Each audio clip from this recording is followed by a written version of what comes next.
This is the other topic that I wanted to cover today. Senator John Fetterman, a Democrat, sponsors the Laken-Riley Act in the Senate.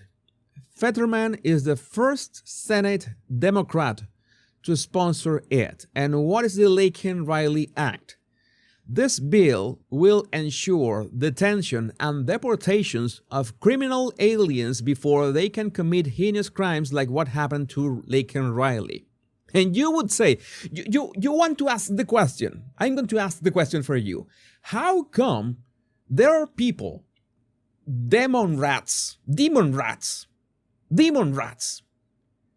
who are against that, who are against the deportations of criminals before they commit heinous acts like killing American citizens? Who in their sane mind could be against that? Well, there are a lot. There are more than 150. More than 150 were against this. So I'm going to show you one thing that people are a bit of dumbfounded about Fetterman. It's like Fetterman is flipping. Fetterman, some say that Fetterman in 7 months, by mid-2025, Fetterman is going to be a Republican. By mid-2025, Fetterman is going to be a Republican. John Fetterman breaks the internet with 2 explosive statements on Fox News. It's not every day that you hear a Democrat saying something like this. This is thanks to the Vigilant Fox. Make sure that you follow the Vigilant Fox on X. Senator John Fetterman just broke the internet, not only showing his willingness to work with Trump, but also throwing his fellow Democrats under the bus during an interview with Fox News' Brett Baier.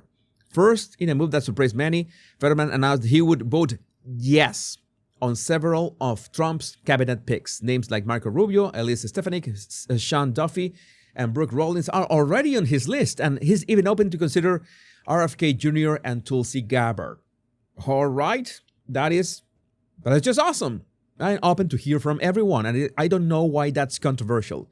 Fetterman fired back at critics, taking aim at his own party. And I also would like to remind everyone on the Democratic side, that's the way democracy works. And he's right. He's right. Trump won, and now they're going to run the table. You don't have to agree with all of it, but I want to find a way to work together on a bunch of them. The guy is solid. Then, as if that wasn't enough, Fetterman took a flamethrower to the Democratic Party's freakouts over Trump's interest in Greenland. We were talking about Greenland. Well, he wants to chime in on that as well, comparing it to historic deals like the Louisiana Purchase and the acquisition of Alaska. Fetterman dismissed the hysteria. If anyone thinks that's bonkers, it's like, well, remember the Louisiana Purchase? I think Alaska was a pretty great deal too, he said. I would never support taking it by force, but I do think it's a responsible conversation if they were open to acquiring it. And I don't think it's helpful to freak out. It's a level-headed. What? This guy has level of base that we have seen in some times. Sometimes is a common sense Democrat. Is that a thing? But to be fair, Democrats haven't been like since forever the crazy bunch that they are right now. It's they haven't been like that all the time. It's like maybe the past 20 years they have been a bit more, maybe 30 years. Yeah, 30 years. Make it 30 years. They have been really crazy, but it's nice that one of their own is trying to put some sanity into it. In a time of hyper-partisanship, where stop Trump at all costs has become the norm, Fetterman's laid-back personality and willingness to reach across the aisle are a breath of fresh air.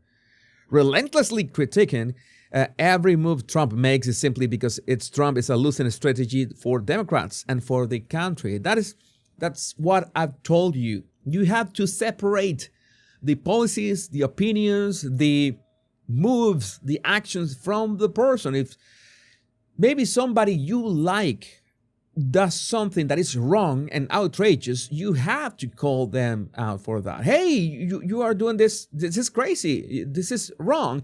And at the same time, if somebody that you don't like says something that makes sense, you would say, well, I agree with you in this one. There's something that we agree on, right? You have to separate, especially actions, because people, words are cheap. Words are cheap. En español nosotros decimos, el papel aguanta todo. Words are cheap. If Democrats want a shot at winning another presidential election and actually serving the American people as they claim to do, they need to take a page from the Fetterman playbook. Call balls and strikes as they see them, judge Trump's ideas on their merits, and focus on working together instead of losing their minds over every little thing. And you see, so many people have realized that has been a losing strategy. And I'm going to give you another example. Which is this, which happened during the Kamala campaign. And what's this one? Comedian Jim Gaffigan admits that entertainers and media personalities, this is thanks to Eric Abenante, entertainers and media personalities were instructed to not criticize Kamala Harris. Instructed to not criticize Kamala Harris. How is that free speech? How is that democracy? Can you imagine what would have happened if Kamala Harris had won? You think that Mark Zuckerberg will be talking about free speech? And no, he won't be doing that. He won't be doing that. What I thought was interesting about this election, maybe because it was so important, maybe because it was such a short election for Kamala, that people were, don't criticize her. Don't criticize her. That's actually bad to have that approach. And I think hindsight people feel that way. The same people who said Kamala ran a flawless campaign were instructed behind the scenes to not criticize her. At some point, I can understand.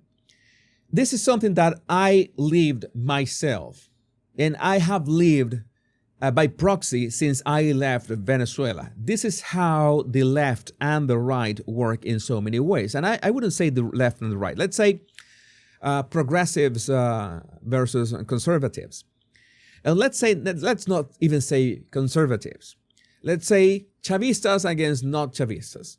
We see that those who are for Hugo Chavez and Maduro, the communists, they make sure to always, let's say, remove all dissenters. You cannot dissent.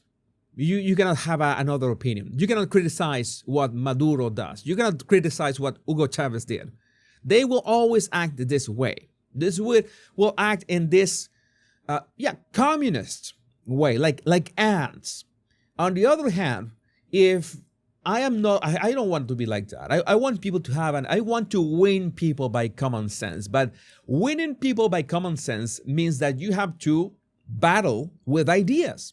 And when you battle with ideas, well, some people would have different opinions. Some people will have different priorities or principles or values. And it's important to find what is the common ground that we agree on. And sometimes people, very influential people, we're going to talk about Jordan Peterson in a while, by the way.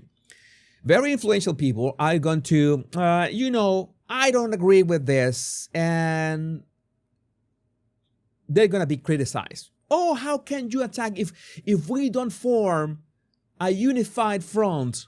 We will not be able to defeat the communists. And that is a paradox. It has been always paradoxical for me. Why? Because if you despise that communist thinking that everybody has to talk and think and act exactly like the party says, that is tyranny. I want to have my own opinion, and I want people who are on my side to have their own opinions. But the problem is that when everybody has their own opinions, you have a rather heterogeneous or diverse amount of opinions and stances and ways to see the problem, and that makes you weaker in many ways, sadly. And that's why usually when you have a communist a party, the most important request is that you cannot have independent thinking. You have to think like the party, and that's it. If you want to bring common sense into the battle of ideas, it's very hard to win. It's very hard to win because you have small factions with different, okay, this is idea. And there are the people that say, we cannot win unless we include also the communists in whatever we are going to do in our country, which is the problem in Venezuela. Oh, we are so fragmented, which, by the way, Venezuela has basically two parties. Has the communists, okay, and has the communists by proxy, the control opposition.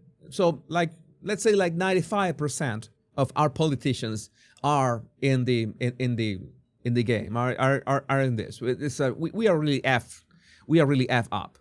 I cannot say anything else. We're still waiting what's going to happen in January 10th. But this is a perfect example when we talk about Fetterman, in which he says, hey, wait a minute. We cannot deal with Trump just attacking him and his ideas and his proposals and his proposed cabinet just like that without analyzing it on its own merit. That is common sense.